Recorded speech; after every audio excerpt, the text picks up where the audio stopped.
Oh, I wanted to cover the latest. I wanted to cover the "It Ends With Us" legal battle because there are some people who are related, Justin Baldoni specifically, that have come after, or at least have worked to do PR with people that have come after me as well, like Aiden Ross. Let's take a look. On the legal bombshell that is rocking Hollywood, Blake Lively accusing her It Ends With Us co-star and director Justin Baldoni of trying to ruin her reputation. Well, now Baldoni is being... The PR group that Justin Baldoni hired to go against Blake Lively to change social media opinions against Blake Lively in the It Ends With Us PR battle that took place. Okay. That same PR company has also worked alongside Johnny Depp in the Amber Heard Johnny Depp saga. This is why a lot of people were like coming in here for the past couple of days and talking about how are you gonna do apologies or some shit, because they just completely have misunderstood my position on the Johnny Depp Amber Heard saga, which is fine. But I wanted to talk about this a little bit more because I think it's an interesting story. Does the fact that Blake Lively is unbelievably out of touch affect your perspective here at all? I'm struggling. No, it's once again another Hollywood story. So obviously, given that it's a Hollywood story, there are no clear good guys and clear bad guys. Okay.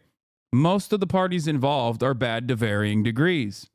Let's take a look. Hit with a lawsuit that supports Lively's claims of a smear campaign. Diane Macedo is joining us, tracking it all. There are a lot of developments here. Diane, good morning. There sure are. Good morning, Janae. So in this new lawsuit, Baldoni's former publicist is detailing an alleged plot to destroy both her reputation and Blake Lively's. And she says it came to light when she found those now infamous text messages on a former employee's work phone.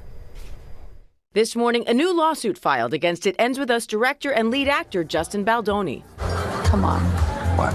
What are you doing? Baldoni's former publicist, Stephanie Jones, is suing the actor and his crisis PR team for alleged breach of contract and defamation. The suit accuses the crisis team, including Jones's former employee, of scheming to bury and destroy co-star Blake Lively to protect Baldoni, and then blame Jones for the smear campaign.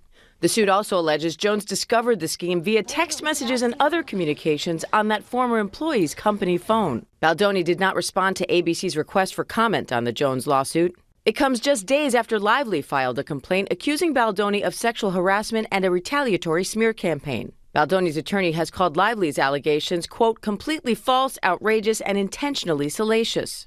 I thought we were friends. We are friends. Since Lively's filing, Baldoni has been dropped by his talent agency, his podcast co-host left the show, and a women's organization just rescinded an award they had given him. As your best friend,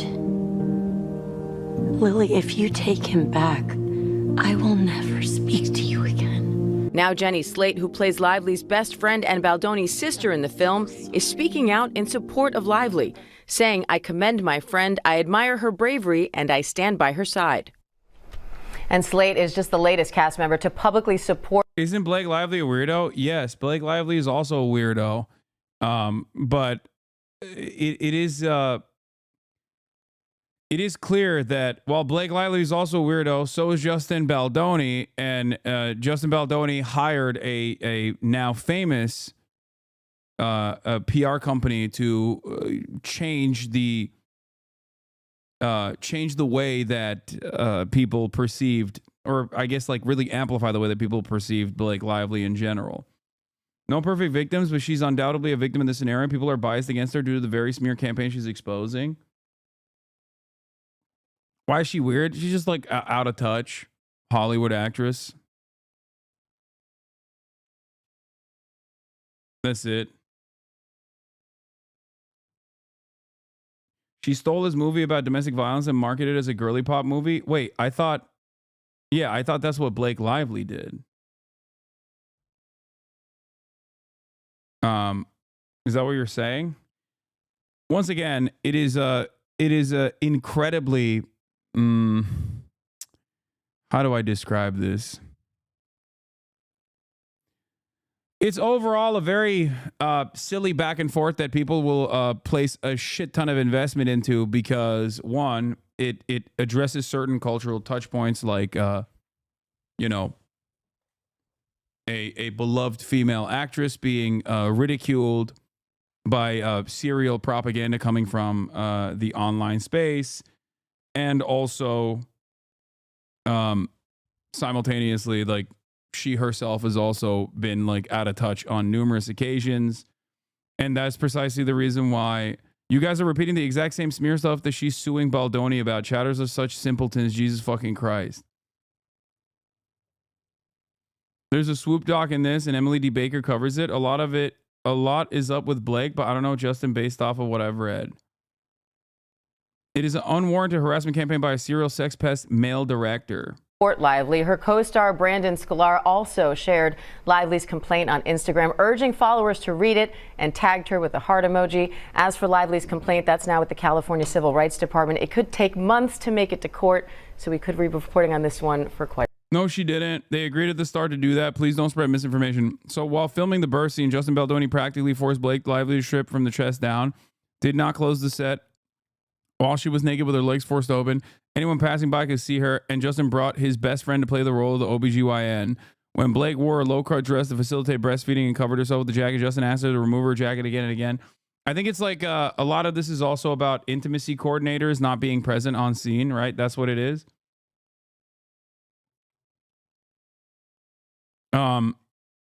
So it's in some instances it's like a labor dispute as well. Blake Lively was contracted to promote the movie that way. Baldoni pivoted to make her look bad as a publicity smear campaign. Ofi Doki goes over the complaint. Baldoni is a total piece of shit. Why are y'all forgetting her weird ass getting married on a plantation? The smear campaign isn't the only reason people can't stand her. No, I like, if you're a Hollywood celebrity, you're most likely out of touch, and you most likely have done a bunch of shit that is like weird in the past. Having said that, in this circumstance, it seems like there was a... Did you just say intimacy coordinator? What the fuck is that? Yes, an intimacy coordinator is a prominent fixture in every fucking Hollywood production that features any sort of scenes of intimacy. It's a very normal part of the production process.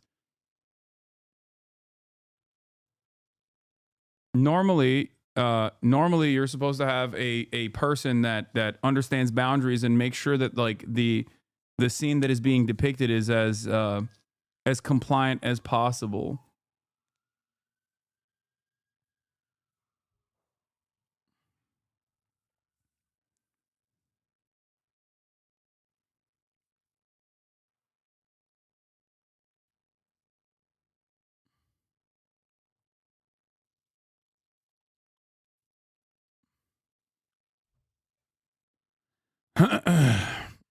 We are talking about sexual harassment, not our life choices. Yes. It is prepared the whole women bad, therefore why are you defending them? Woke simp mom. However, these Hollywood types usually have some bite. How do you explain that? Even though there are no good guys here. There are also no perfect victims, and misogyny is not all right. I mean, what do you mean?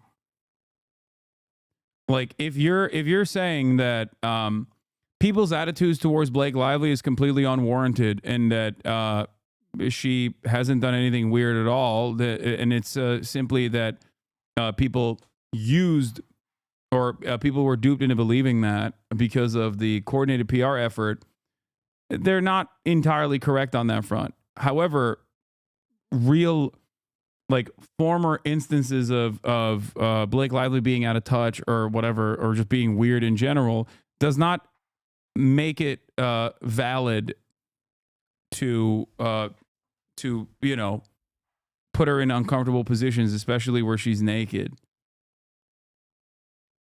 You know?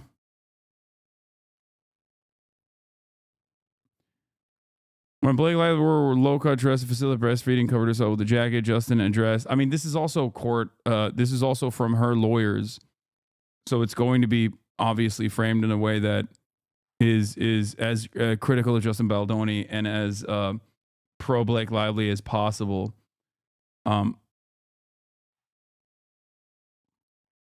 Justin Baldoni's lawyer stated that the decision to hire a PR crisis manager, Melissa Nathan, stemmed from multiple demands and threats made by Miss Lively during production. According to TMZ, Blake Lively's demands included no more showing nude videos or images of women to Blake, no more mention of Baldoni's alleged previous pornography addiction, no more discussions about sexual conquest in front of Blake and others, no further mentions of cast and crew's genitalia, no further inquiries about Blake's weight, no further mention of Blake's dead father. All of this seems pretty reasonable, I think, and not all that crazy.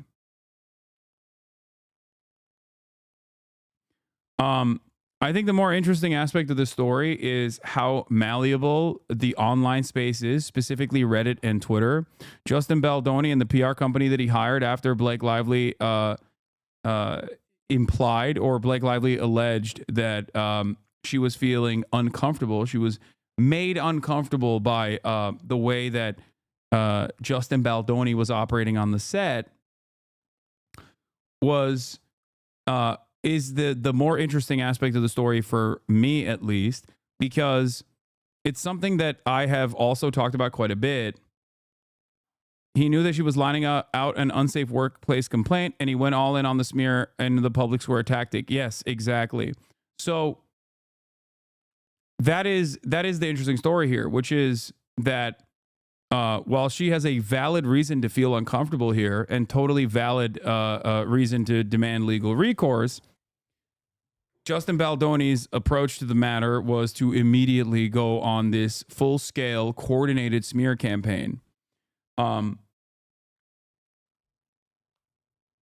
win the court of public opinion, many of which came from easily botted and incredibly brigadable platforms such as Reddit and Twitter.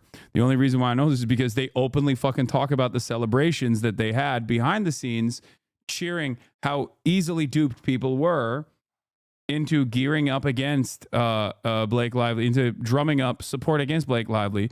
Text message evidence shows Justin Baldoni allegedly sending his PR team a Twitter thread about Hailey Bieber as an example for their campaign against Blake Lively. Additionally, alleged texts reveal PR team celebrating the online narrative in his favor.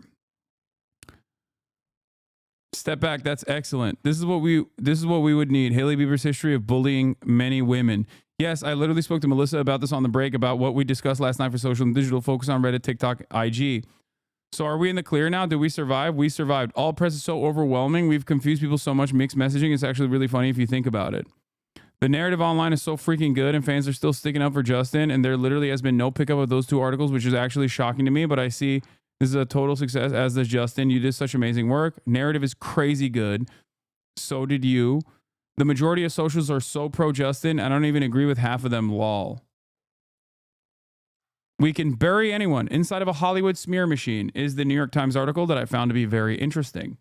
Private messages detail an alleged campaign to tarnish Blake Lively after she accused Justin Baldoni of misconduct on the set of It Ends With Us. Now, the reason why I thought that this was interesting, specifically because the reason why I thought it was interesting is for two reasons. One, because Reddit and Twitter are publicly hailed by internal coordinated campaign, by the people in the PR company as like super easy to manipulate and super easy to drive public discourse, which is something that I've noticed and something that I've complained about quite a bit.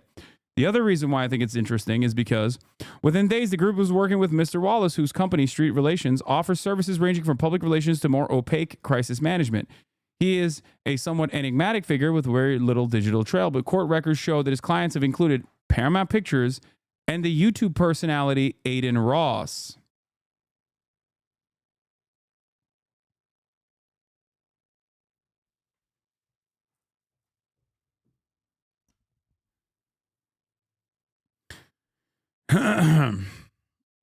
And in a since deleted LinkedIn profile, Mr. Wallace described himself as a hired gun with a proprietary formula for defining artists and trends. The August 6th premiere brought the first wave of press coverage questioning what had happened during the filming. A Hollywood Reporter story speculated about a rift between Miss Lively and Mr. Baldoni after TikTokers noticed that the two stars didn't pose for photographs together and that Miss Lively and other cast members didn't follow Mr. Baldoni on Instagram. The unfollow situation is what everyone is pointing at, seemingly that something is much bigger under the surface as to why they would all unfollow. We flagged the Jed and his team as well. Miss Nathan had already been speaking to other journalists according to text messages. When Miss Abel wrote, to her August 4th that I'm having reckless thoughts about wanting to plant pieces this week of how horrible Blake is to work with. Just to get ahead of it, Ms. Nathan replied that she had spoken off the record to an editor at the Daily Mail. She's ready when we are, Ms. Nathan spoke. A flurry of articles followed the Hollywood Reporter piece. Many made it seem as if the only riff was over creative control. Some journalists had gotten wind of complaints about Mr. Baldoni's behavior, but none of the most serious ones were published. He doesn't realize how lucky he is right now, Ms. Nathan texted Ms. Abel. In other exchanges, Ms. Nathan claimed that she had kept allegations against him out of stories, writing in one message that major news outlets were standing down on HR complaint. So are we in the clear now? Did we survive? We survived. All press is overwhelming. We've confused people so much. Mixed messaging is actually really funny if you think about it. Meanwhile, an online backlash against Ms. Lively was already underway. It is impossible to know how much of the negative publicity was seeded by Ms. Nathan, Mr. Wallace, and their team, and how much they noticed and amplified. On August 10th, this is the part that's important. There is already a bunch of stuff that's like that existed in the ether about Blake Lively being an out-of-touch person.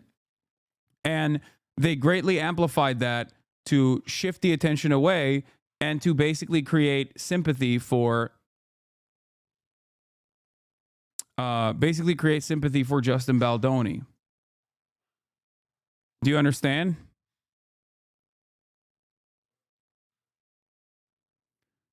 On August 10th, Kjersti Fla, a Norwegian entertainment reporter, uploaded to YouTube a 2016 interview in which Miss Lively snapped back when Miss Fla commented on her baby bump and remained testy for the rest of the conversation. Miss Fla titled it "The Blake Lively Interview That Made Me Want to Quit My Job" and told the Daily Mail that it's time that people behaving badly in Hollywood or anywhere else for that matter gets called out for it. After publication of this article, Miss Fla on Sunday contacted the Times and said she had not participated in any orchestrated effort to harm Miss Lively's reputation. In an email, she said that she had resurfaced the 2016 interview independently this past August. It was neither coordinated nor influenced by anyone associated with the alleged campaign, she wrote. It wasn't the first time she had posted a video aligned with a client of Miss Nathan. In 2022, in the midst of Mr. Depp's legal battle with Miss Heard, Miss Fla posted clips of her interviews with the actor tagged #Justice for Johnny Depp. During the film rollout, Miss Lively was also accused of being insensitive about domestic violence. The official promotion plan instructed the cast to focus more on the uplifting aspects of the movie than on abuse, and to embrace the floral theme. Her character has a floral shop. In several appearances, she never made reference to domestic violence at all, and she faced criticism when her Betty Boo's beverage company was promoting the film, given the role alcohol can play in abusive relationships. So do you see? There are valid complaints. There are valid complaints. But then those valid complaints are amplified and highlighted in an effort to move the attention away, in an effort to basically drive public discourse in a certain direction that favors Justin Baldoni and ridicules and criticizes and bullies and humiliates Blake Lively. Having said that, however, those are still very valid complaints. If you were in that situation and like Justin Baldoni was like, this is how you have to fucking promote the movie, you'd be like, fuck off. This is a movie about domestic violence. The fuck do you mean we got to do floral patterns? Fuck off. This is a movie about domestic violence. The fuck do you mean we have to promote alcoholic beverages? Do you understand? Do you get what I'm saying here? Having said that, however, obviously Blake Lively does have a valid complaint against Justin Baldoni, especially if she was made to feel uncomfortable in these scenes that are, normally supposed to be very carefully crafted. That's it. Seeing that blowback, the text message showed Mr. Baldoni and his PR team decided instead to highlight survivors of domestic violence in his interviews on social media. More criticism came when Ms. Lively said in an interview that Mr. Reynolds, who had no role in the film, had helped rewrite a scene, prompting snarky comments about the actress leaning on her husband and speculation that he violated the writer's strike. It is unclear exactly how Mr. Wallace operated. There are references in emails to social manipulation and proactive fan posting, and text messages cite efforts to boost and amplify online content that was favorable to Mr. Baldoni or critical of Ms. Lively. We are crushing it on Reddit. This part was what I saw. Mr. Wallace told Ms. Nathan, according to a text she sent to Ms. Abel on August 9th. Blake Lively was following an agreed upon marketing plan? Yes, but Blake Lively is also not a fucking robot. That's my point. Like, I have never in all of my time doing coverage assumed that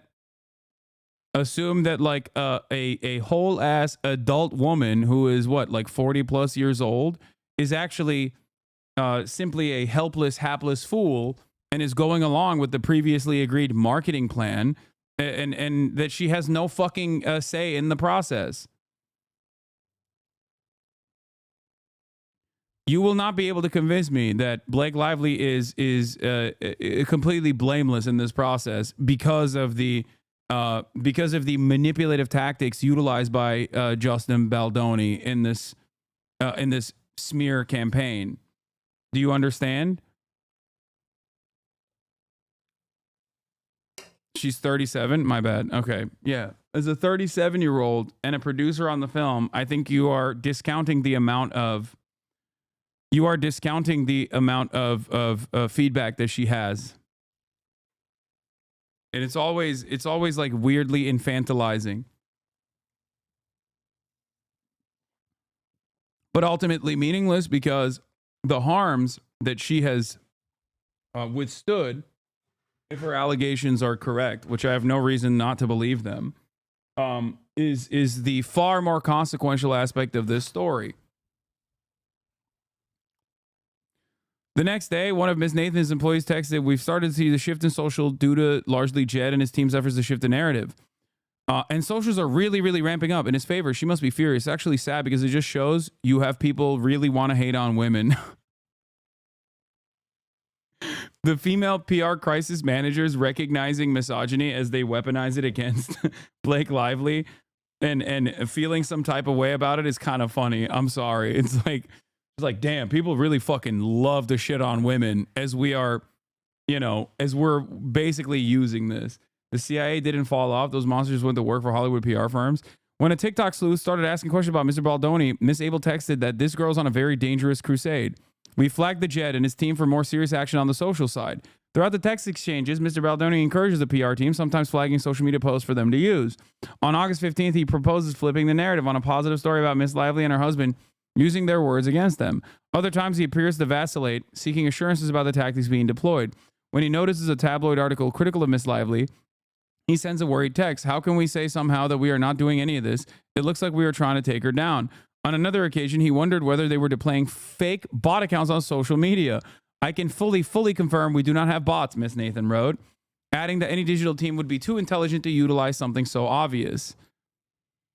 "Mr. Wallace's operation," she wrote, "is doing something very specific in terms of what they do. I know Jamie and Jed connected on this.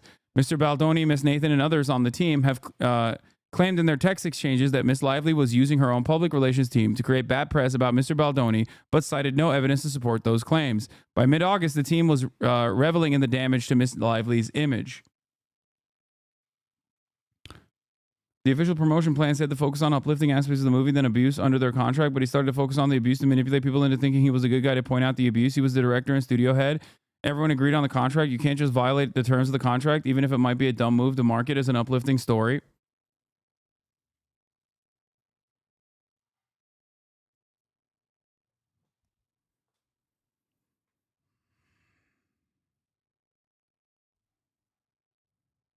Come on. Come on, dude.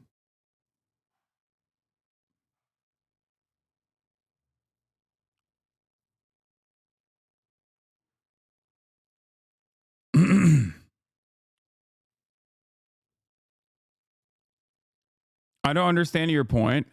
My point is, wait, what? There are no perfect victims. Why the fuck are we blaming her for her own sexual assault because she's a producer? Are you guys okay? Absolutely zero people are doing that.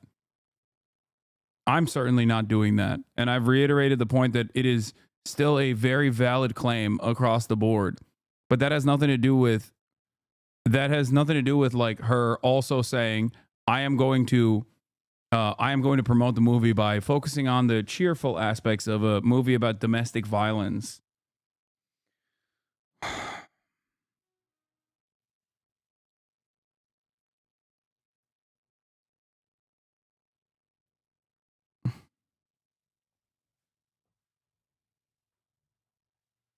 Some chatters were, you weren't. I haven't seen any chatters doing that, but I'll ban them if they are.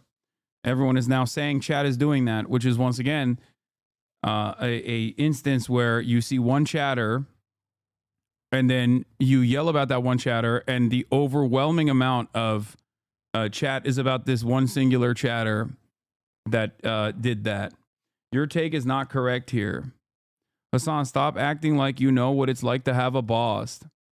Dude, what the fuck are you talking about? Why are you dumbasses so fucking stupid? Blake Lively is an infinitely more powerful and more prominent figure than someone like myself. Shut the fuck up. Shut your stupid ass up. I know, I get it, okay?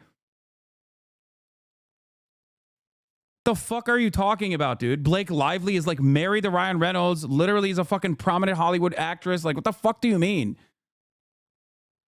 Chat behaving this way is giving me flashbacks to the Amber Heard trial. They are incapable of nuance and understanding. I know. Chat gonna turn on you one day. You'll be in the middle like most of us, but we'll be labeled far right. Calling it now, brother. You haven't been here long enough if you think that this isn't, this exact same principle has not happened a million times over. What's going on right now is me yelling at chat for doing that same thing that they've done time and time again. It doesn't fucking matter to me. Like, simply stating that Blake Lively is not a hapless fool in this regard does not mean that it was appropriate that she was sexually harassed and undermined on set. It is completely unacceptable, and she does have a valid complaint. Having said that, however, if you're talking about like the marketing components, and her marketing the movie in the way that she did, yeah, she's not like a doughy-eyed newcomer star onto the scene. She's fucking Blake Lively. She was the executive producer of the fucking project herself. Like, what are we talking about? Like, you're making it seem as though she had no capacity to promote the movie in a way that she saw fit, and that she was simply victim to the whims of Justin Baldoni in this regard. Like, I think that none of that still justifies what has happened on set, or her allegations that she made towards Justin Baldoni about the misconduct on set in general. But like, Jesus Christ, you don't have to, everything doesn't have to be fucking black and white, dude.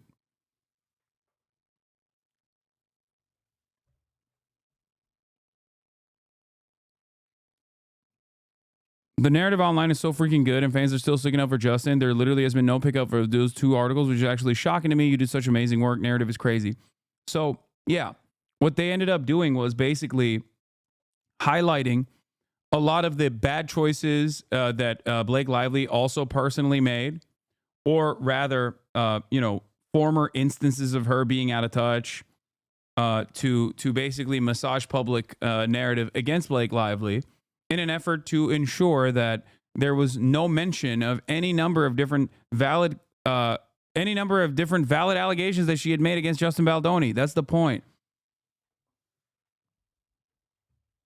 I'm saying that in spite of her being out of touch at different moments throughout her career or whatever, she's still valid for feeling uncomfortable on set. That's it. It doesn't change that. It like her being weird doesn't change that at all. Okay?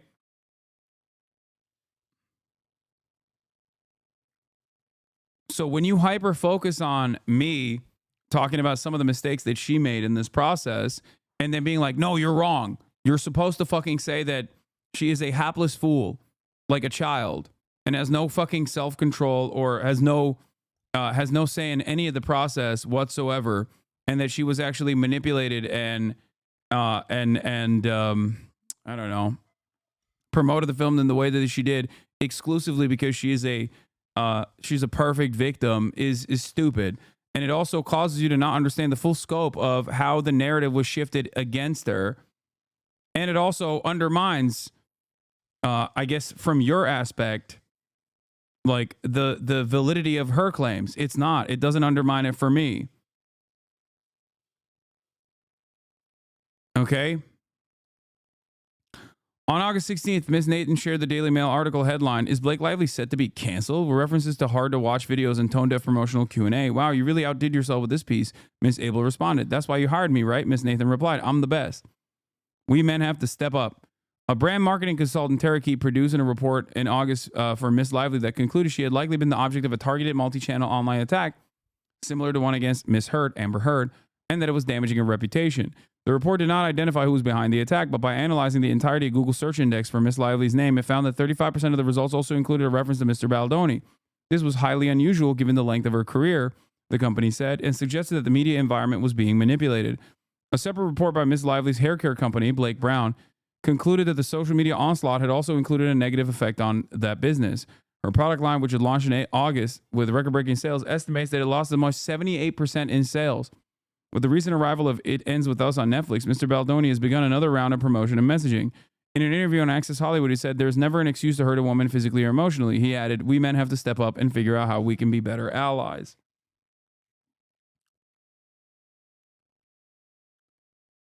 I heard the products suck, though. Yeah, I mean, I don't know. I don't know what the fucking hair care product is like.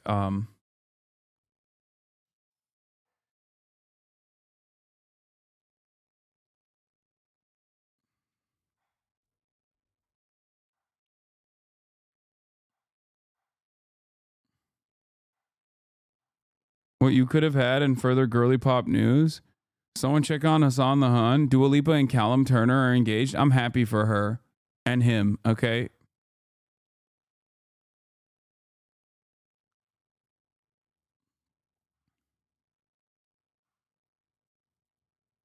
Blake Lively lawsuit is just another instance of pop culture where I wish so badly that a single lawyer was in the room when any of these news agencies, articles, whatever, were writing about these filings, okay? Because all of the information is so not understanding the legal process, anything, that all of the questions that I have that I'm having with my lawyer friends are not being answered by those, obviously, by those news outlets. So I'm having to dig on my own, and I just want to share with you guys what has been keeping me up for 3 days. As we know, anyone can put anything in a complaint. Doesn't have to be verified, doesn't have to be 100% truthful or correct. As I did mention this as well initially.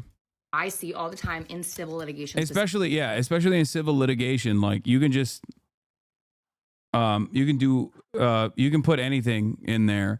Having said that, however, like the fact that all the fucking cast members that unfollow Justin Baldoni, things of that nature, make it seem like there was obviously something that happened on set that caused many of the cast members who are defending Blake Lively to feel this way.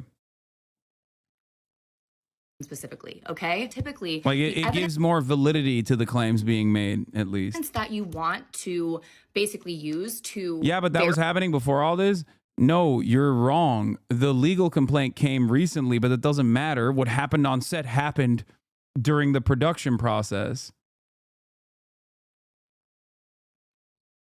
Verify or prove up your claims and statements that you make in an initial complaint can only be discovered by you after you file it. So like, that's why we don't have obviously a requirement that you attach evidence to every complaint. There are exceptions to like complaints that are alleging, breach of contract. You have to attach the contract. There are exceptions. But if you want to allege, for example, employment discrimination, harassment, retaliation, some of the allegations, some of the claims that Blake Lively's filing, and I call it a filing for a reason, okay, you'll see why. Every time I see that a complaint was filed, I don't necessarily immediately assume that all of it's true. Of course. But, okay, the fact that text messages were included and attached in the complaint, and they are verified text messages, like based on what these lawyers, put with their full body chest, like in this filing, in the footnotes, it says, hey, we got them through discovery and civil subpoena, which I'll get to in a second.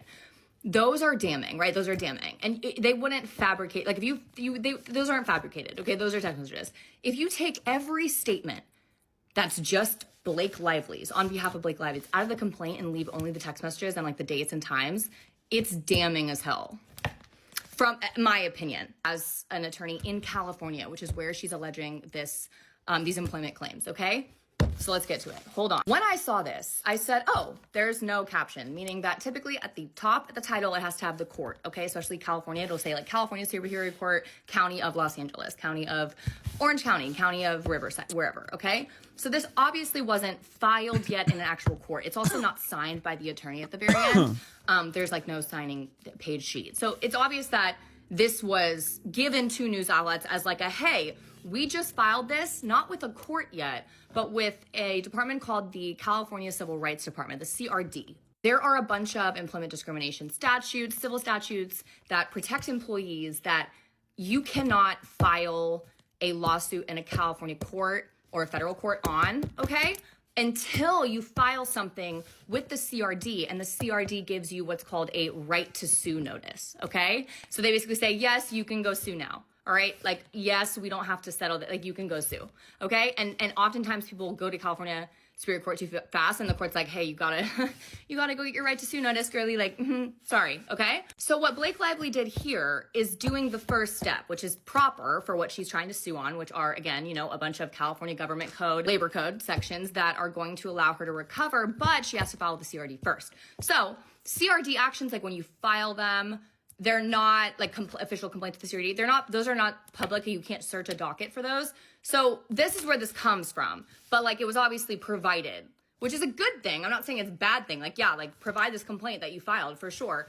But okay, it's fashioned as the complaint that they would file, okay, once they get their right to sue notice, which I'm not sure if they've gotten yet. They filed on Friday.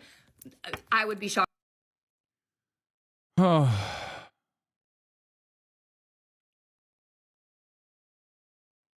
Where the fuck is the news coverage here? Let's Wow, continue interesting with how this. this has developed over time.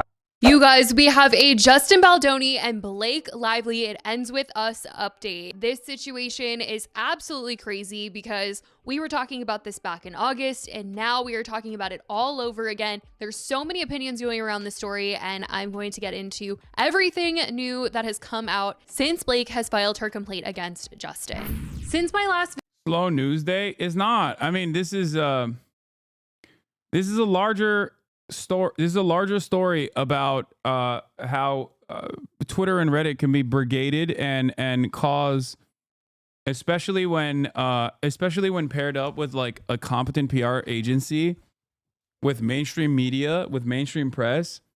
It's a story that like can very obviously change people's perception. Okay. That I think is more important, at least from, you know, the way I'm seeing it. Dude, stop saying rivals, buddy. Shut the fuck up, okay? I'm not going to just dive into it on my own, okay? It kind of relates to you and the hate campaigns you received. I mean, there is something interesting about the PR firm that worked with Aiden Ross, especially considering that, like, if it's with Aiden Ross, that means it's working with Stake. There's a lot of these Twitter blue checkmark accounts that literally directly get paid by Stake. And I have noticed that Twitter did play a big role in the way that people perceive me as a bad dude in general. You know, we've often joked about how Stake has a contract clause where they say you have to say fuck Hasan. Video, a lot has happened in this situation as it has completely taken over the internet and everyone is chiming in to give their opinions. There's tons of industry support for Blake coming out, and Justin, well, it's not looking too good for him. The public seems pretty divided though when you look at the comments of those reporting on the situation, but I truly encourage everyone to read the full complaint before you make judgment on this particular situation. But I will break down what's going on a little bit and then get into some of the big updates on this case. On Saturday, it was made public that Blake Lively had filed a lawsuit against her It Ends With Us co-star and director Justin Baldoni, alleging inappropriate on-set behavior and a retaliatory smear campaign. Blake's claims include unwanted physical contact, exposure to explicit materials, and unprofessional comments. She asserts that after voicing concerns and requesting safeguards like an intimacy coordinator, Justin and producer Jamie Heath hired crisis management experts to damage her reputation through manipulated media narratives. Justin, through his lawyer, has denied these allegations, labeling them as false attempts to harm his image and repair hers. And the public has been like, well, she ruined her own reputation during the press tour. She shouldn't have promoted the movie the way that she did. But in the complaint, it's clear they're trying to say that Justin and his crisis management team used all of their connections to try and use Blake's downfall on the internet to their advantage to protect him from HR complaints about him being brought to light and canceling him. And also in regards to how she promoted the film, it is said in the complaint, and there's also documents that back this up, that Sony wanted the cast to promote the movie a certain way, and Justin Baldoni went and did his own thing. But Sony did tell the cast what to say. Like Sony wanted the movie to be promoted a certain way, and Justin Baldoni didn't agree to that. Like, it leads me to believe that, like, you know, Blake Lively probably should have done the same thing. You know what I mean?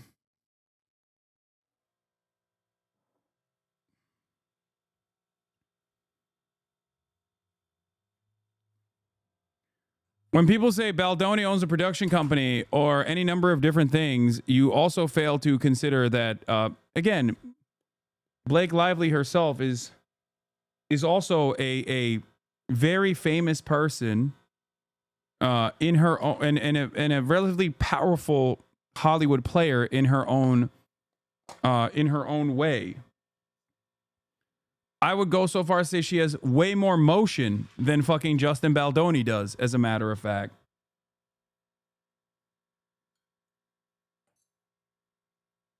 Literally the least important part of the story you're focusing on again. I'm not. I'm just I'm very stubborn and putting my foot down in this situation because people are making it seem as though this was also, you know, because of the deliberate coordinated smear campaign, that this was not like something that was of importance at all.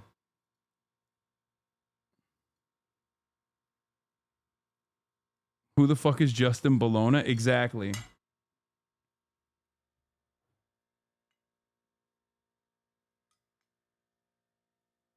And Blake and the rest of the cast members did exactly that. Do I think that they should have listened to the backlash and kind of switched things up once they saw that the public wasn't responding well to the way that they were promoting it? Yes, but she didn't do that because she was trying to be insensitive. It's what the studio wanted them to do, to shy away from the DV aspect of the movie. Now, in the complaint, messages were referenced from Justin Baldoni's PR crisis team to his publicist, where they talked about the fact that 4 major news outlets were standing down on the HR complaints about him. On or around the same date, Miss Nathan directly engaged with several media platforms discussing the issue of the HR complaints made against Mr. Baldoni while on the set of the film. On August 15th, Miss Nathan texted Miss Abel that Daily Mail hounded me, re-HR complaints. She stated that Daily Mail is not running any content about it, continuing, Jen, this went so well, I'm effing dying. I have to call you later in a bit and tell you how this went. It was genius. So, okay, we had the 4 majors standing down on HR complaints. I think we are fine on that bit. An interesting fact is that Justin's PR crisis manager, Melissa Nathan, her sister is Sarah Nathan, a journalist, and this is referenced in the complaint that she wrote 2 articles about this situation in page 6. It's these 2 articles here. Truth Behind It Ends With Us feud rumors Justin Baldoni made Blake Lively uncomfortable, sources say, and Blake Lively approved final cut of It Ends With Us amid feud with co-star director Justin Baldoni. Texts between Melissa Nathan and Jennifer Abel referencing Melissa Nathan's sister were referenced in the complaint, saying, on August 9th, 2024, Miss Nathan indicated to Miss Abel that she was on the phone with her sister,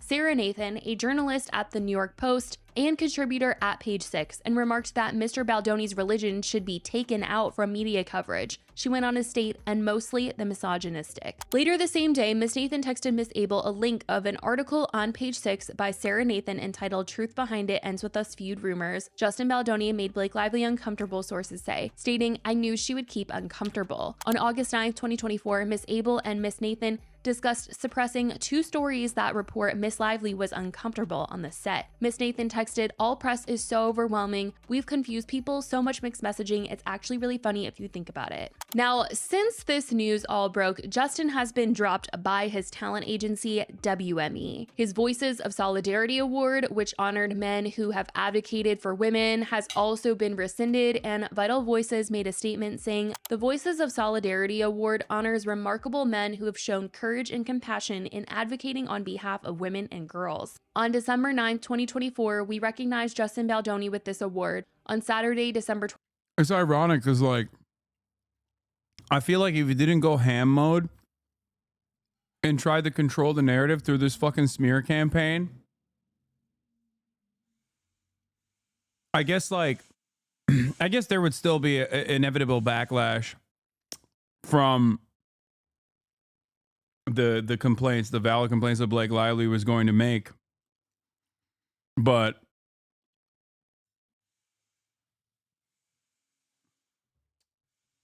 I feel like it could have been covered up better from his end. 21st, we learn through news reports about a lawsuit brought by Blake Lively against Mr. Baldoni, his publicist, and others that is disturbing and alleges abhorrent conduct. The communications among Mr. Baldoni and his publicists included in the lawsuit and the PR effort they indicate are alone contrary to the values of Vital Voices and the spirit of the award. We have notified Mr. Baldoni that we have rescinded this award. His Man Enough podcast co-host Liz Plank also quit. She wrote on Instagram, "I'm writing to you today to let you know that I have had my representatives inform Wayfarer that I will no longer be co-hosting the Man Enough podcast.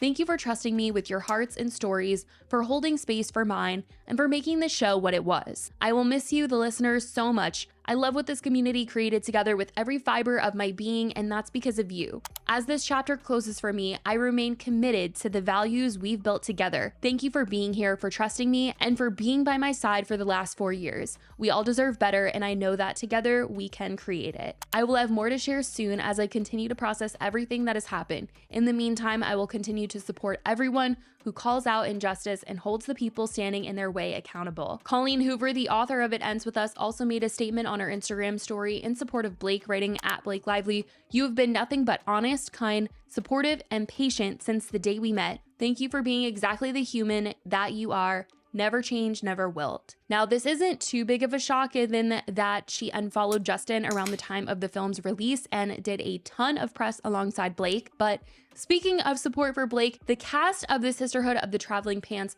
have also come out in a joint statement on Instagram in support of Blake. Alexis Blundell, America Ferrera, and Amber Tamlin posted on Instagram saying, "As Blake's friends and sisters, for over 20 years, we stand with her in solidarity as she fights back against the reported campaign waged to destroy her reputation.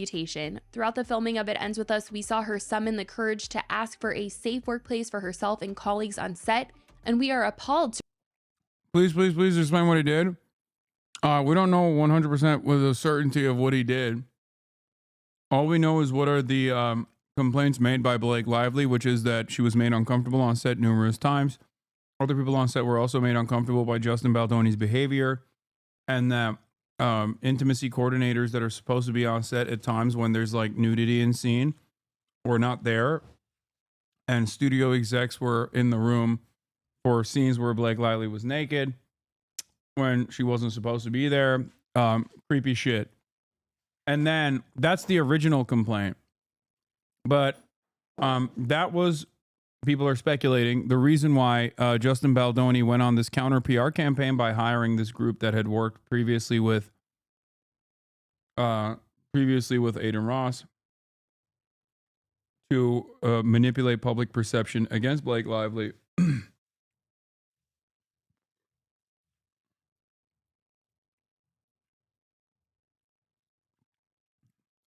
It's the same group that also ran a campaign against Amber Heard as well during the Johnny Depp civil suit.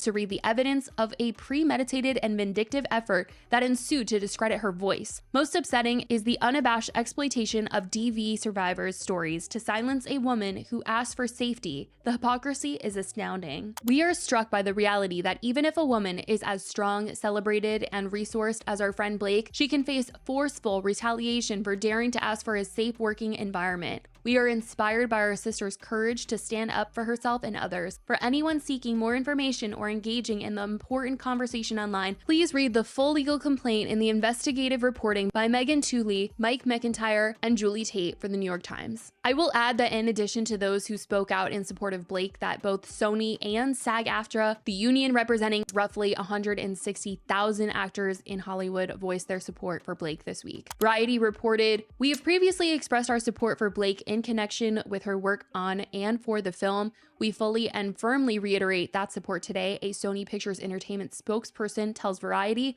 Further, we strongly condemn any reputational attacks on her. Any such attacks have no place in our business or in a civil society. Now, Justin's publicist, Jennifer Abel, made an alleged statement on Facebook about all of this. Dumois posted the screenshots, and before I read them, just so everyone is on the same page here, Jennifer Abel has been Justin's longtime publicist. She doesn't specialize in crisis management, so they hired Melissa Nathan, whose PR agency is called The Agency Group, also referred to as TAG in the complaint. This is what Jennifer Abel, his longtime publicist, said about this situation. This is a pretty good I never thought the day would. This person did a pretty solid job of covering this story, by the way. Like, respect.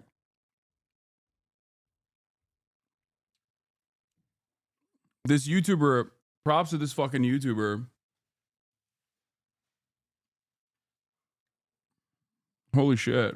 Would come when I need to defend myself with my own peers. But this certainly has been an interesting and devastating, quite frankly, couple of days. So here we are, but here are the facts. No, I was never subpoenaed. I found out my private text messages and emails were included in the complaint after I received it on Friday night, and then New York Times contacted me an hour and a half after receipt. They had already reviewed the 80-page document and had questions prepared, and apparently also received thousands of pages of documents with our correspondence that we never saw. So it was clear this was a coordinated effort, but nothing we haven't seen before since I've been working in talent PR for over 15 years now. I have recently left my previous firm, at which I was still with during this campaign, with a team who also participated in the campaign and a boss who oversaw, and who had access to my work emails and work phone, so you can deduce from that what you will. What the cherry-picked messages don't include, although not shockingly as it doesn't fit the narrative, is that there was no smear implemented, no negative press was ever facilitated, no social combat plan, although we were prepared for it as it's our job to be ready for any scenario, but we didn't have to implement anything because the internet was doing the work for us. Sure, we talked about it, contemplated if we needed certain things, flagged accounts that we needed to monitor,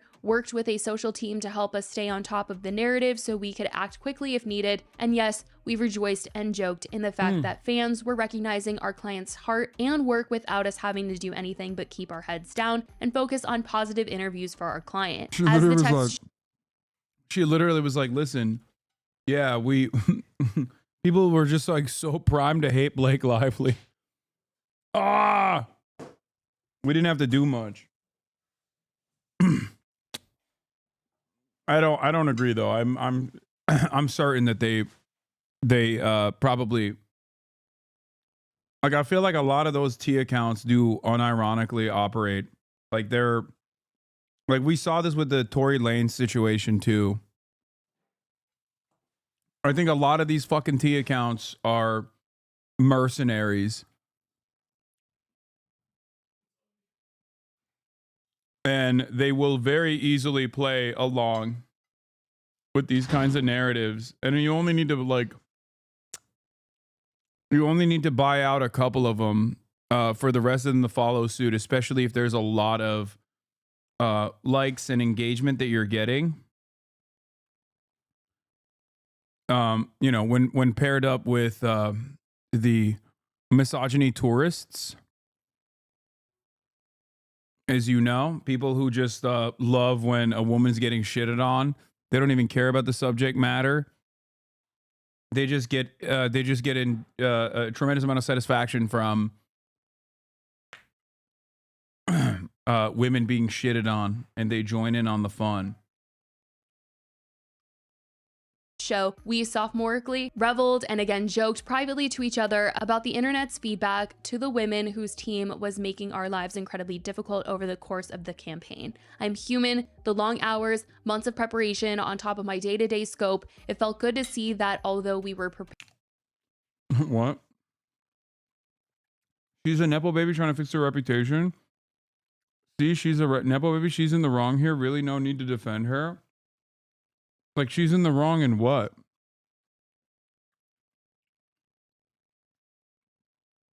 Her being a Nepo baby or just like weird is something that I also have personally agreed to. But she's not in the fucking wrong. What do you mean? If her alleged complaints are true, which I have no reason to believe that they're not, then she absolutely is not in the wrong at all to make such complaints. What the fuck? We didn't have to do anything over the top to protect our client. Incredibly difficult, you say? In what way? Funny you should ask. I was notified at the start of the campaign that the opposing team had been planting horrible stories about my client as a failsafe if my client did not comply with the demands set forth for the campaign, which is why we brought on Crisis, as it's not something that I do. My sole job was to put together interviews, screening opportunities, and speaking opportunities for my client in support of the film, a standard scope of work. I did my job. Now, what kind of woman would work against another woman who was a victim of all the things being claimed? Thanks for asking. After reviewing the evidence, facts, hard proof that countered every single thing that was being claimed and demanded at the start of production, I made a choice to stand by my client of almost 5 years who have dedicated his life to the equal treatment of others, especially women, who had no incidents of negative treatment of others, and who had a wonderful community and team at Wayfair who all held the same moral fortitude and lived their life accordingly. As representatives, we all have to make that choice, so I did that to the best of my ability and felt good about our efforts. Is my client perfect? No. In fact, he says that he's not perfect so constantly to the point I tell him he needs to be less self-deprecating because it could be taken the wrong way. Are Blake's feelings valid? It's not my position to say or speculate what she was feeling in these moments that she claims, and I would never slam a woman for speaking her truth, but at the end of the day, if it's except for this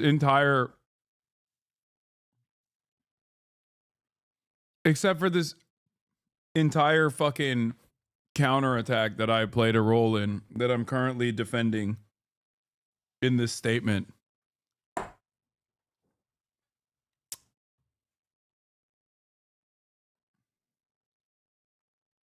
It's not the truth, and there is evidence that proves otherwise, then as a representative, I have to do what I feel is right as well.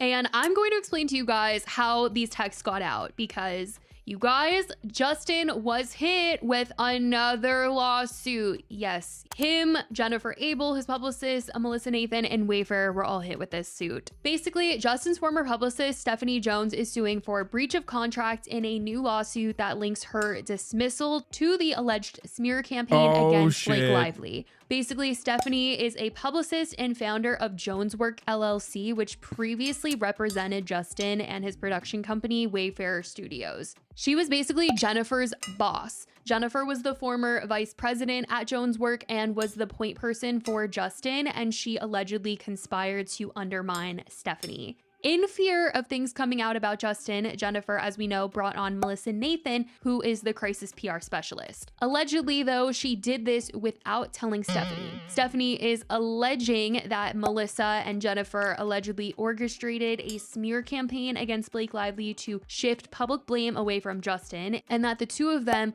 conspired to also damage Stephanie's reputation, steal her clients, and set up their own PR firm. She is accusing Jennifer of allegedly downloading confidential Jones Work documents and that she began setting up her rival agency while she was still employed. Okay, this is revealed sick. Melissa and This story is fucking awesome.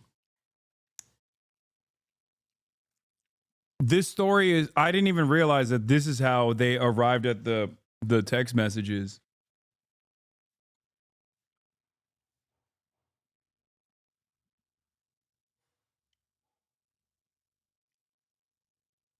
Oh my God.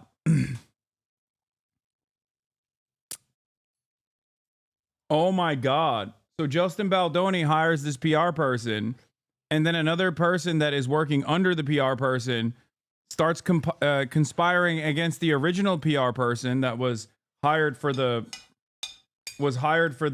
overall production company.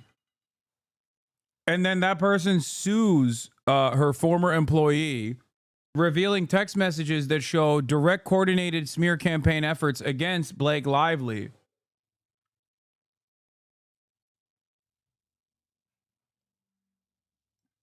That's amazing. Jennifer discussing their plans to damage Stephanie's reputation, steal Justin as a client, and get rich. When Stephanie was made aware of the situation, she fired Jennifer, but by then the complaint says it was too late. The damage was already done. And we seem to find out how all these texts have been revealed to us. As the complaint says, Abel and Nathan's covert takedown and smear campaigns were revealed in black and white. I'm willing to bet that the original PR lady was also a fucking monster in her own right, by the way. if she's a fucking high-powered Hollywood PR person, she's got to be a vulture. Like, once again, whenever we're talking about Hollywood, any sort of instance, any sort of situation that involves Hollywood celebrities, just know that there is probably not a single person that's like definitely good. Okay? It's just varying degrees of evil versus less evil. Amazing. White on Abel's company-issued phone following her termination, which Jones' work forensically preserved and examined in detail after receiving a subpoena for the phone's contents. Jones discovered the breadth and intensity of Abel and Nathan's duplicity from these records, including that Abel was actively encouraging other Jones' work clients and employees to leave Jones' work while Abel was still employed there. So here are some of the texts that are included in her complaint. We have messages between Melissa and Jennifer. Melissa says to Jennifer, "I know, and once you're gone, we will be on accounts together and make really good money and be happy. Let's just keep it steering that way, and you take this effing client and never talk to her again, I swear to God." The complaint also showed Jennifer allegedly talking negatively about Justin Baldoni, writing, "I can't stand him, he's so pompous. A men's retreat during release, is he crazy? And being off the grid for the summer because he's just so overworked, like calm down, you're not that important and nobody gives an ish how hard your life is. He doesn't need a retreat, he needs to be humbled. When this movie flops, he's going to try to blame every person around him for it. He may fire us because even if we put together an amazing campaign, it's not going to change the fact that he's so unlikable and unrealistic as a leading man. There's no..." Oh my God. Oh my God. The tea is piping hot. Even the demonic forces of the PR team that literally fucking facilitated the smear campaign against Blake Lively are like, yeah, this guy sucks. Oh my God. I burned myself on this piping hot tea. God damn. No chemistry with him and Blake. You and I both know she will be resistant to promote this movie, and press will be reluctant to do anything with Justin without Blake being part of it. So there, those are my thoughts. In the complaint, they also included messages where Jennifer is also talking about a scene from the movie. The complaint reads, "Months earlier, Abel had voiced the same opinion in connection with a filmed kissing scene between Baldoni and Lively, which was described to Abel as so gross and revealed that Abel was well aware of Lively's on-set complaints about Baldoni's behavior. She wrote, it's so cringy, his face, Blake was probably grossed out too." Oh my God. Oh my God. Oh my God. So they knew. They knew the whole time.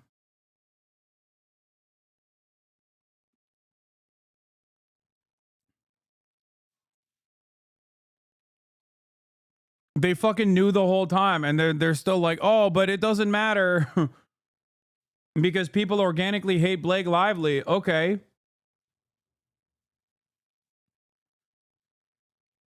That's evil, man. That is fucking, that's, oh my God.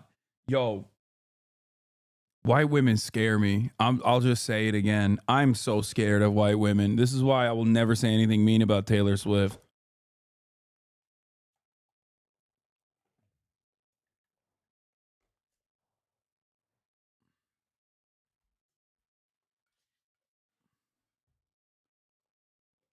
Why women are so powerful is crazy. I'm in awe. I'm in awe, and I'm also terrified at the same time. It's like,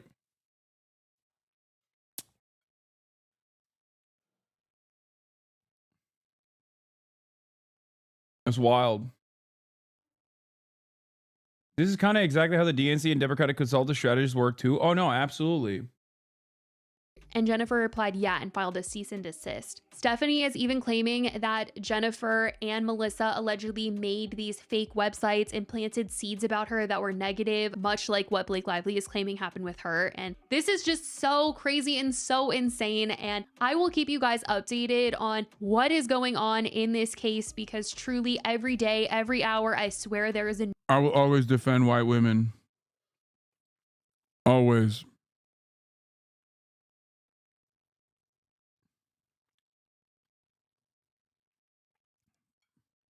I will always defend them. I'm scared. I'm sorry. Okay. New update in this situation. But as of right now, that is what has been said. That is what has come out. I love you guys so much. And I will talk to you in the next video. Bye, guys. This is crazy, bro.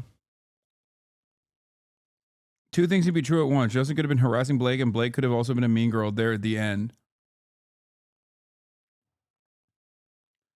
Yeah, I think like one of the biggest fuck ups from Blake Lively's side, because she is like an out of touch rich Hollywood person, is literally going along with the studio's demands that like a domestic violence movie is supposed to be fucking promoted in this like cheery ass aspect, which ironically these women that worked for Justin Baldoni knew exactly what the real complaints were, which was sexual harassment on set, and absolutely nuked Blake Lively and utilized that silliness, utilized that like tone deaf behavior demonstrated by Blake against her, like wielded it as a vicious weapon.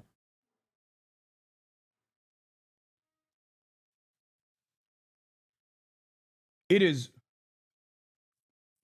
especially shocking because they kind of knew what the fuck was going on, which those text messages revealed. That like they were aware that there was a valid complaint being made by Blake Lively, and they were like, "Well, this is my client. I don't give a fuck. This feminism shit is over." Oh, dude. I mean, once you get a touch of money, is so fucking jover.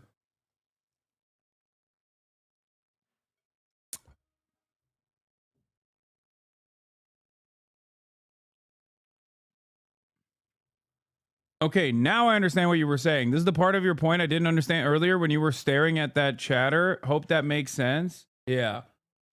That is fucking scary, dude. Holy shit. Imagine being like, I know that this person has valid complaints against my client, but that's my fucking client. So I'm just going to literally utilize the unearthed misogynist forces against this other person who I, woman to woman, understand probably has a valid complaint. That's wild shit.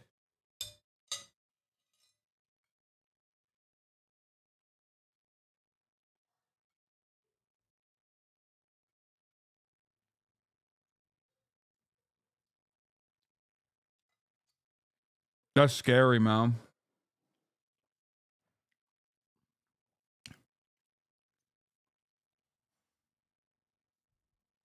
You were describing a defense attorney. Lolo literally does that. Yeah, I understand that. But it's like a defense attorney. I feel like there's more validity to a defense attorney than a PR person behaving like this.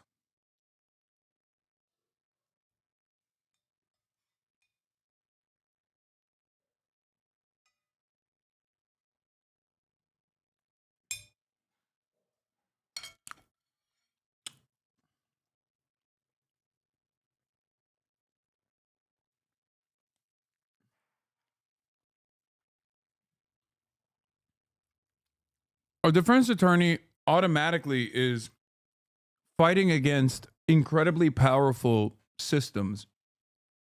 A defense attorney is trying to secure the most favorable terms for his client. And it can literally mean life or death in certain instances. At the very least, it means freedom and how much restraint or how much time you will spend behind bars devoid of freedom.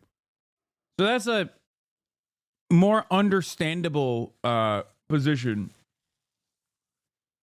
Like when you are, when you're a PR specialist, you're literally just going, yeah, I know. Like there's no attorney-client privilege in that regard. Where you're just basically going, honestly, yeah, my client's a piece of shit. But I'm going to do everything in my power to fucking make his enemies, regardless of how valid their complaints may be, look like fucking assholes. I might have missed this. Where's the evidence of a valid complaint? I just saw people making fun of him being cringy and saying that his face is gross. No, those weren't just random people saying his face is cringy and gross. Those were his own fucking PR people saying, I totally understand why there was a complaint that Blake Lively made. He's so fucking gross.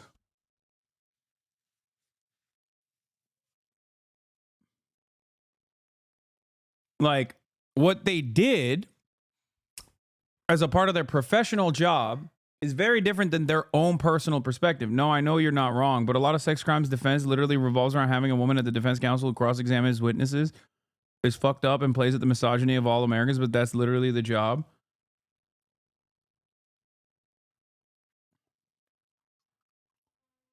Yeah. The function of a defense attorney is to have the state and the law prove his client's guilt beyond reasonable doubt. If not for defense attorneys, a lot of innocent people would end up in jail. And even with defense attorneys, innocent people still end up in jail. PR, on the other hand, there is no large, powerful state that has a monopoly on violence forcibly removing you from society. You know what I mean? A new lawsuit tonight in that bombshell Hollywood scandal. Justin Baldoni, director and co-star of the hit movie It Ends With Us, is being sued for defamation and breach of contract. It comes just days after his co-star Blake Lively accused him of sexual harassment and a smear campaign. Baldoni denying the allegations. Now Hollywood A-listers are taking sides. Here's Chief National Correspondent Matt Gutman. Tonight, that new lawsuit in the scandal rocking Hollywood. Just days after actress Blake Lively filed an 80-page complaint against her It Ends With Us co-star and director Justin Baldoni, accusing him of sexual harassment and a retaliatory smear campaign, the actor is facing more backlash. I thought we were friends. We are friends. Baldoni's former publicist, Stephanie Jones, is now also filing a lawsuit against the actor and two of her own former employees. Jones alleging they sprang into action scheming to bury and destroy co-star Blake Lively to protect Baldoni. Their plan was covert, deliberately concealed from Jones. Lively, in her own complaint, alleges that Baldoni and a producer showed her new videos, discussed sexual conquests, and criticized her body and weight. At tonight, Lively's co-star showing their support for the actress. Jenny Slate, who plays Lively's best friend in the film, telling Today.com what has been revealed about the attack on Blake is terribly dark, disturbing, and wholly threatening. I commend my friend, I admire her bravery, and I stand by her side. And Brandon Sklenar encouraging his followers to read Lively's complaint. Like, the very fact that every other person involved on set in some capacity is taking Blake Lively's side over Justin Baldoni's side is, you know, I think not insignificant in terms of the complaints being launched against Justin Baldoni, even before the smear campaign, or what potentially caused this a chain reaction for this smear campaign counter messaging initiative to kickstart. So at the heart of this, there is a possibly legal and or possibly very valid complaint being made against Justin Baldoni. And virtually every single person involved in the process, from all the co-actor, like all the other actors on set, down to the fucking union, like every single person involved on the in any capacity has sided with Blake Lively over Justin Baldoni, whereas the public opinion against Blake Lively was far larger than Justin Baldoni. And as a matter of fact, people were even defending Justin Baldoni. Even we got duped at the Fear M broadcast. And I mean, I think, like, I can't really remember what we landed on, but we were basically at the end of it, we're being like, well, I don't really know. I don't really give a shit because it's Hollywood shit. And I never really give a shit ultimately about Hollywood things. But the extra, like the unimaginable amount of like fuck Blake Lively content that was out there certainly played a role, you know? But again, I am still, I guess, like like I said, the most interesting aspect of this is the tea.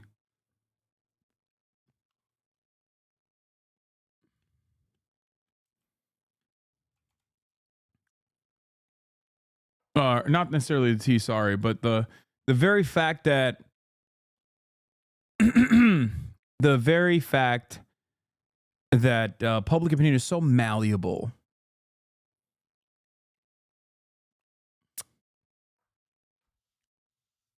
writing, "This film is meant to inspire. It is not meant to once again make the women the bad guy." And to this mass of lawsuits and You said he was too good to be true and that you have a bad feeling about him, if I remember well. Yeah, I mean, he was giving off like weird male feminist vibes. That's the thing that I remember about him. You guys were mostly at his side until you found out that he hired Johnny Depp's PR team.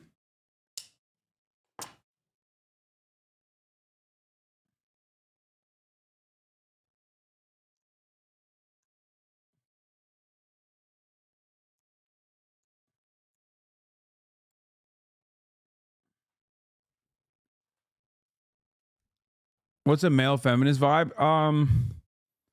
It's a product of an older era. I don't think it exists anymore. But back in the day, there was like a lot of dudes in like the 2014 to like 2020 where there were a lot of people who were like, I'm a male feminist. Like it was a performative, over the top attitude demonstrated by its peak millennial core is right. Exactly. Where there was like a lot of performative feminism coming from men. Which is ironic because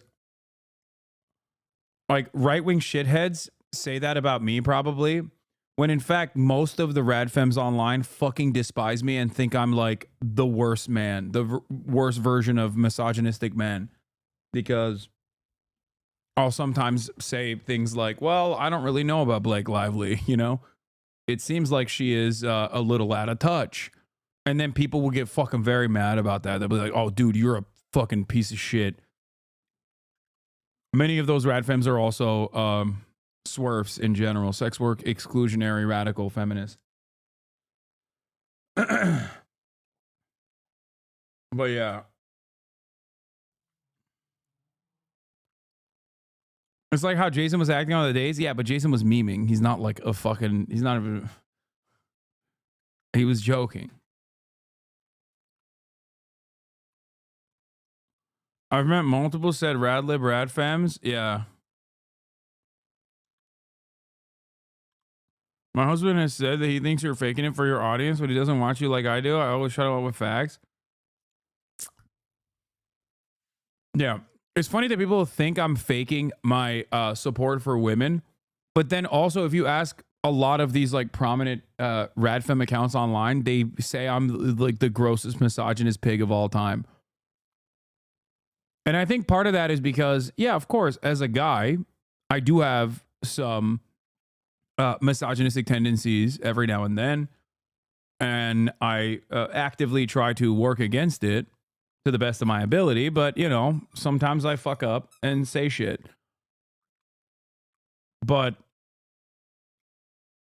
I don't know. I still find it. They just dropped the whole you went to a brothel and that's the only thing they run with that someone sticks. Yeah. Well, that too.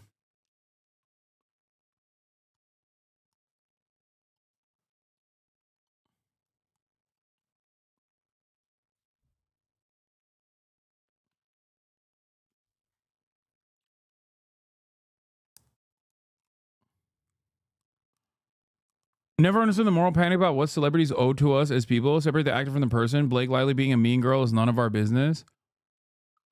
Yeah, good luck explaining that to people who have a parasocial desire to endlessly seek out what the fuck Blake Lively is doing, or what any celebrity is doing, really, for that Andrew, matter. You can now add another one. The attorney for Baldoni and the crisis PR team that's accused of, quote, trying to bury Blake Lively.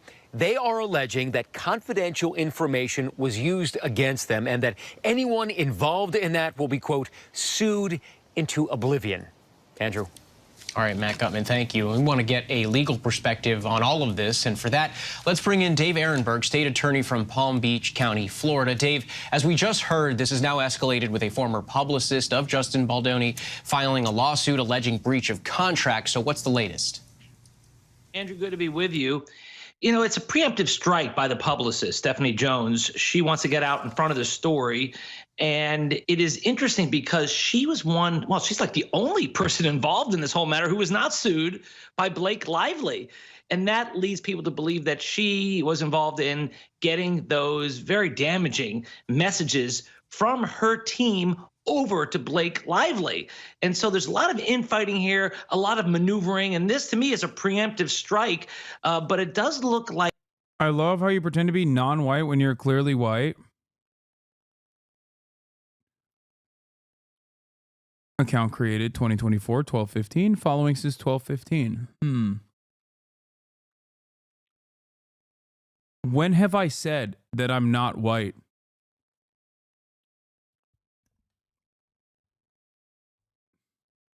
Even earlier today, I talked about how, yeah, all the time. What happens when you listen to me talking about whiteness like literally 2 hours ago, I was talking about how I'm white. Like, were you just banging your head against the wall? Okay, I'm nervous now that you pulled my chat up. Why are you nervous?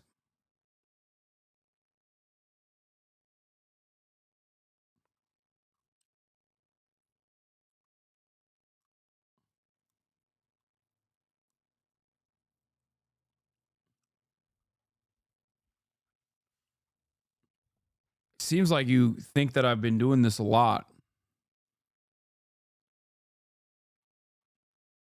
I'm confused. Like there's some connection between Stephanie Jones and the Blake Lively. You do try to act like you're Middle Eastern at times, not gonna lie. Dog, I'm white and I'm Turkish. What the fuck are you? These two things are not at odds with one another.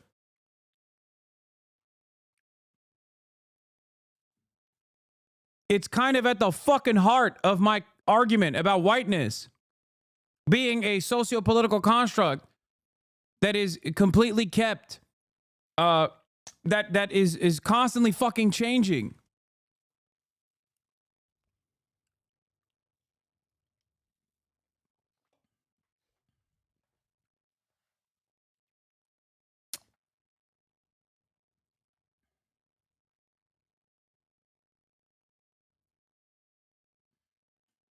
Is bait? I swear he's baiting.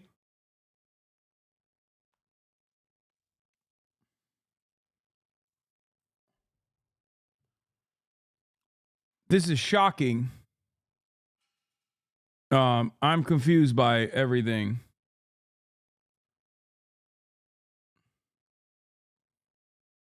Team. And so now she's suing the people who also are being sued by Blake Lively.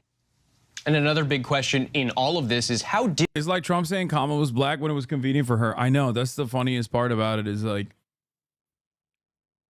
you know, Kamala is both black and Indian. I am a white man. Yeah. A white man whose name is Hassan. I'm not pretending to be Middle Eastern. Like, I grew up in Turkey. I'm Turkish. The fuck? I'm still white. I think it's in your mind, I think it's at odds, those two realities. While you were watching Hollywood News, the right has brought back anti-Irish racism in an effort to do better infighting. I'm not getting into that. Did Lively's team obtain those text message exchanges? Right. And that's why I think that they came from Stephanie Jones. Stephanie Jones does not deny it. She just says that she complied with a subpoena. Now, in California, you can issue a pre-litigation civil subpoena, which is unusual. This is not law enforcement, not a criminal action. It's a civil action. But to gain information to determine whether a lawsuit should go forward, you're allowed in some circumstances to send a subpoena. But what's interesting is that Stephanie Jones seemed to quickly respond to the subpoena and gave it all up without going to court to try to block it. And it looks like she didn't go tell the individuals who used to work for her that she was giving up the information to Blake Lively's people. And then they all got sued except for Stephanie Jones. And with that all said, will it be admissible if this goes to court, and is this likely to get to court? I think it's unlikely for there to be a trial. Now, this is not a lawsuit yet. This is an administrative action that's a precursor to a lawsuit in California. I do think that this thing will lead to a lawsuit, but I think it will settle before it goes to trial. And as far as whether this is what was normally supposed to happen. If Justin Baldoni hadn't like concocted this like counter narrative PR campaign by hiring these fucking vultures who it seems kind of understood that there was validity to the claims that Blake Lively was making, but obviously they were like, yo, this feminism shit is over, dog. You know? Yo, fuck this feminism shit. Once I get a fucking little bit, once I touch that band, my first bando, I'm done with this feminism shit. And basically what would have happened in this process is Blake Lively probably would have made a valid complaint in a court of law. And depending on whether she wanted to actually pursue this with like some kind of like PR battle as well, and like a long drawn out PR battle, it basically would have turned into a legal case in civil litigation that goes quiet after some time, only to be resurfaced once if Justin Baldoni did the same antics ever again, and then they would bring this shit back up and be like, remember when this happened? But like, he Streisand affected it. You know what I mean? He ended up fucking Streisand affecting this by having this like smear campaign, which Blake Lively understandably is now has now investigated. And the only reason why we even know that there was a smear campaign that was coordinated is because her fucking current publicist literally snuck from under her previous publicist, Justin Baldoni's previous publicist, and snaked Justin Baldoni's previous publicist to steal Justin Baldoni as a client, despite the fact that they also hated him. What a crazy situation.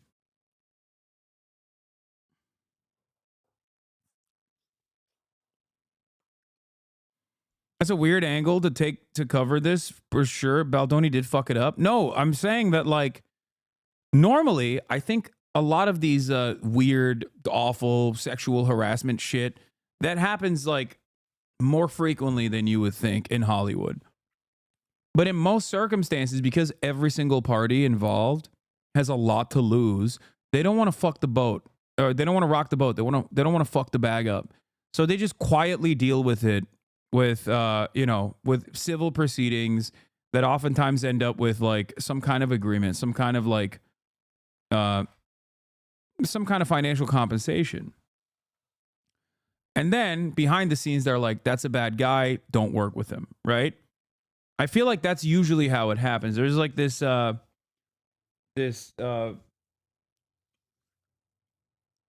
quiet shunning that takes place behind the scenes. They will pack it up. Here, I'll give you a fucking example. What's his face that raped his students by stealthing them? His brother's an actor too. Fuck. He was at NYU. He was a teacher at NYU. Come on, there's got to be one girly pop in here that knows what I'm talking about. The guy, James Franco. What happened to James Franco? Like, everybody kind of knows what happened to James Franco, but it wasn't like a long drawn out legal procedure. But he fell off, right? He doesn't actually get a lot of play in Hollywood. Part of the reason why is because, again, he did a shit ton of like, he's kind of blacklisted because he did a shit ton of awful things to his own students.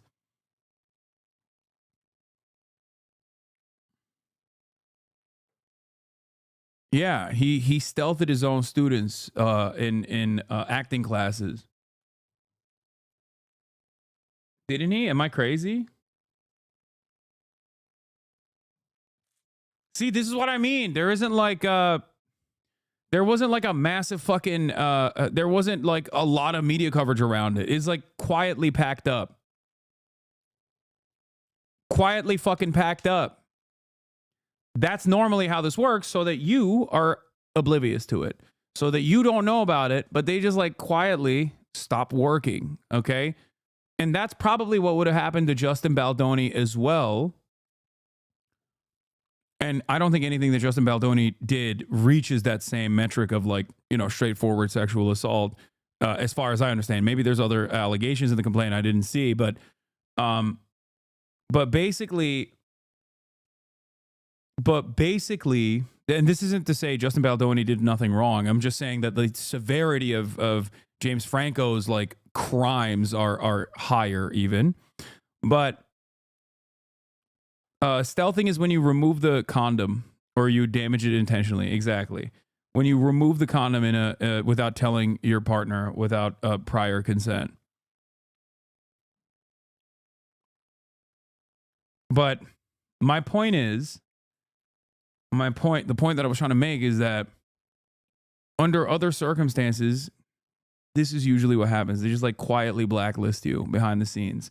They don't want to make a big scene about it. And I think that also creates an environment of protecting abusers, usually, especially if they're very powerful. Harvey Weinstein is a great example of this, where it's like a known secret, I guess, in the industry. But if you're outside of the industry, you have no idea that Harvey Weinstein is like a serial rapist, right? Like, I fucking had no clue. But it seems like other Hollywood celebrities did. And yes, chat, stealthing is rape. Oh my God. Sorry if you didn't know. I shouldn't get annoyed. But Justin Baldoni would have quietly packed this up.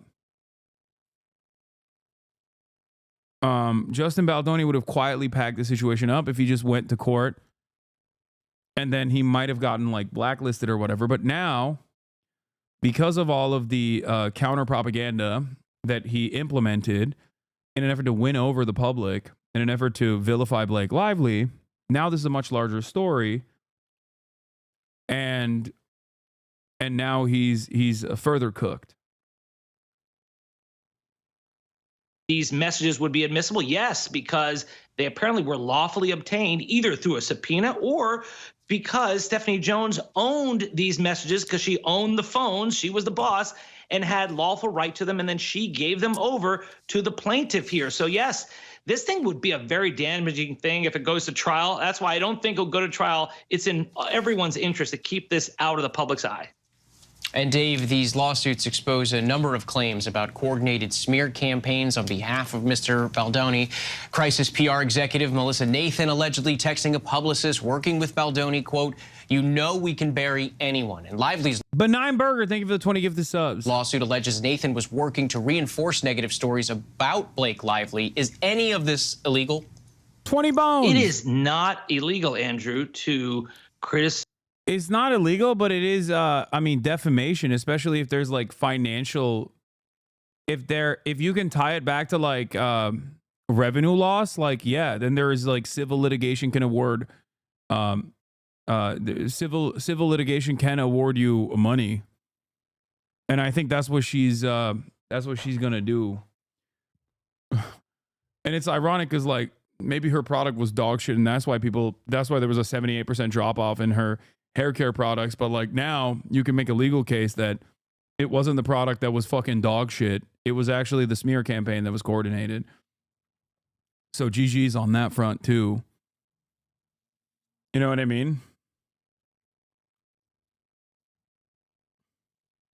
Like, that's the hardest part to prove though. I mean, it depends. Size your enemies. It's not illegal to put out a PR campaign to promote yourself and even to trash people you don't like, as long as it's factual, as long as it's not defamation. And there's no defamation claim here from Blake Lively. But I think one day there will be a larger article about how in the post-Me Too era, Hollywood top dogs in the PR firms actively weaponize misogyny against victims of like sexual harassment, like female victims of sexual harassment, sexual assault, and the like. Many years down the line, you'll watch a long, comprehensive New York Times report on the matter, because it has happened in a lot of cases at this point. I think like it's so common that it feels like it's got to be a little coordinated. You know what I mean?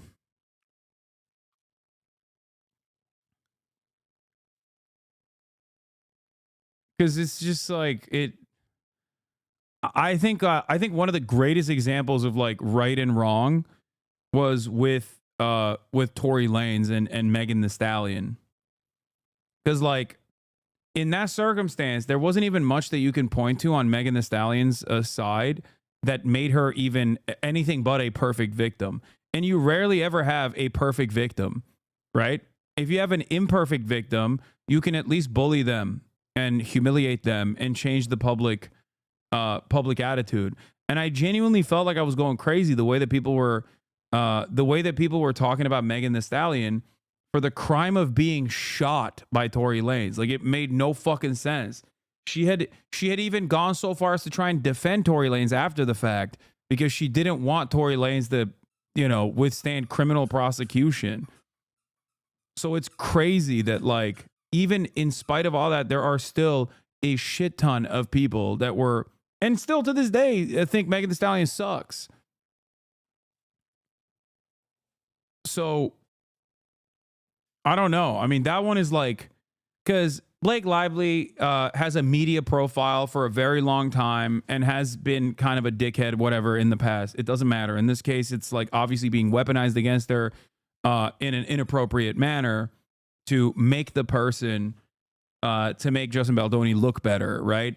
Amber Heard with Johnny Depp. Amber Heard has very valid claims against Johnny Depp, but then there is this mass fucking smear campaign against Amber Heard, and the public sentiment is dramatically shifted in favor of Johnny Depp, who, you know, is a horrible person.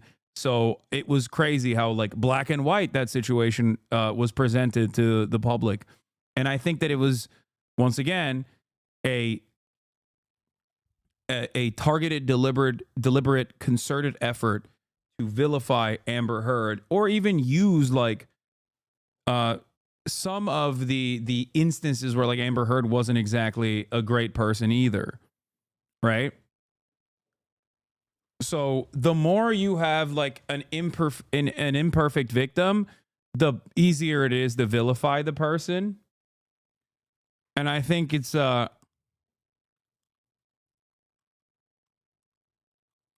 and basically that's what happened with the